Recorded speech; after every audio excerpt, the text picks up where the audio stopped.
কেমন আছো মা?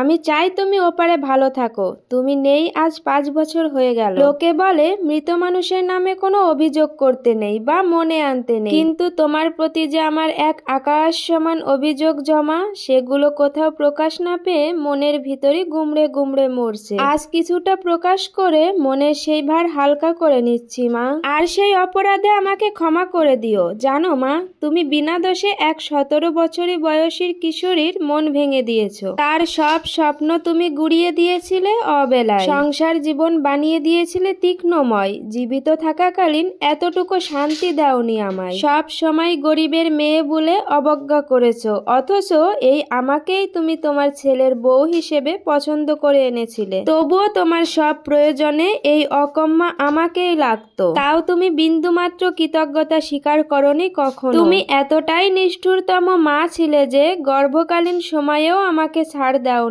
আমার গর্ভকালীন সময়টাই তুমি দিয়েছো আমাকে এক বড় পাপের সাজা। তুমি তোমার মনের সকল রাগ উগড়ে নিয়েছিলে, আর তোমার ছেলে ছিল নির্বাক, যা মনে করলে এখনো আমার রুহ কেঁপে ওঠে। হয়তো সেই কালো অতীতের কথা আমি কখনো ভুলতে পারবো না। জানো মা, আমি সব সময় তোমার ভালোবাসা পাওয়ার জন্য ব্যাকুল হয়ে থাকতাম, কারণ তোমার ভালোবাসা পেলেই বুঝি তোমার ছেলের ভালোবাসা পাবো, এটাই ঘুরতো সবসময় মাথায়। কিন্তু হায় আফসোস, আমার কাছে তোমার ভালোবাসা পাওয়া শেয়ালের আঙুর ফল হয়েই রয়ে গেল। খুব ভাগ্য করে ছেলে পেয়েছিলে মা, অল্প বয়সী মেয়েও তার মনে জায়গা করে উঠতে পারেনি। তোমার ভালোবাসা যদি কম পড়ে, তাই তো আমিও তাকে আমার স্বামী না বলে তোমার ছেলে বলেই সম্বোধন করলাম। আমি মনে করি সে একজন মেরুদণ্ডহীন কাপুরুষ, যে কারো স্বামী হওয়ার যোগ্যতা রাখে না। এরা শুধুমাত্র মা ভক্ত ছেলে হয়েই থাকে। চিন্তা করো না মা, তুমি নেই বলে সে আমাদেরকে ভালোবেসে তোমায় ভুলে যায়নি,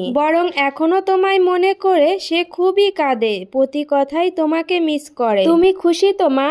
এবার আমি কেমন আছি তুমি শুনবে না? শুনো তবে, আমি ভালো আছি মা, তুমি ছাড়া আমি ভীষণ ভালো আছি। আমি এও জানি এই কথার পরিপ্রেক্ষিতে আমি এই সমাজের সবচেয়ে ঘৃণিত পুত্রবধূ হব, তবুও বলবো তোমার মৃত্যুর পর থেকে আমি ভীষণ ভালো আছি। জানো মা, তোমার মৃত্যুর বছরখানিক পরেই আমার একটা ছেলে হয়েছে। সব থেকে অবাক করা বিষয় কি জানো, আমার ছেলেটা না দেখতে অনেকটা তোমার মতো হয়েছে। আমার অনেক প্রার্থনার ফল এই ছেলে। আমি প্রতিদিন সৃষ্টিকর্তার নিকট এই ছেলের জন্য মাথা ঠুকেছি। কারণ কি জানো মা, আমিও ছেলে মানুষ করব, কিন্তু তাকে ঠিককে ঠিক আর ভুলকে ভুল শেখাবো। তাকে খালি ভালো সন্তান নই, কি করে ভালো স্বামী আর বন্ধু হতে হয় তাও শেখাবো, যাতে আমার মৃত্যুর পর কারো কাছে আমার নামে কোনো অভিযোগ না থাকে। আমি আমার সন্তানদের আদর্শ মানুষ বানাবো। আমার জন্য আশীর্বাদ করো মা, আমি যেন আমার উদ্দেশ্যে সফল হতে পারি। সবশেষে এটাই বলবো, তুমি খুব ভালো থেকো মা।